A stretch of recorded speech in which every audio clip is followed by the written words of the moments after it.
Pemirsa, sementara itu dalam peringatan Hari Kemerdekaan Republik Indonesia ke-77 tahun dimaknai sebagai momentum untuk kebangkitan, khususnya Kabupaten Muara Enim di segala bidang setelah melewati masa pandemi COVID-19.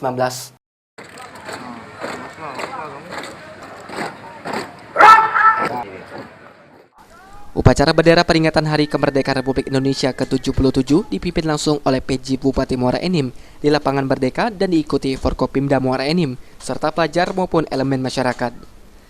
PJ Bupati Muara Enim Kurniawan mengatakan prosesi pengibaran bendera merah putih dilakukan sangat hikmat, seluruh petugas upacara dan peserta sangat khusyuk waktu mengikuti setiap proses upacara.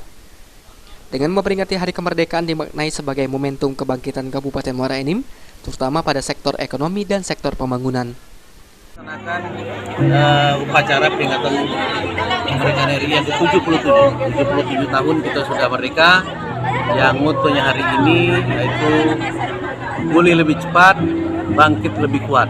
Maknanya sangat kita maknai sekali dengan kondisi kita kemarin karena kita melaksanakan kita sedang terkena COVID-19 dan sekarang sudah waktunya kita untuk bangkit lebih kuat dan segera pulih dari seluruh aspek, khususnya ekonomi kita. Jadi masyarakat sekarang sudah mulai tumbuh. Mudah-mudahan dengan peringatan ini semua roda ekonomi, roda pemerintahan semua sudah mulai. Usai melakukan upacara pengibaran bendera, PJ Bupati Muara Enim dan Ketua PKK Muara Enim beserta Forkopimda menyerahkan bantuan kepada veteran dan janda veteran untuk meringankan beban sehari-hari selain itu. Mardiansa, PAL TV.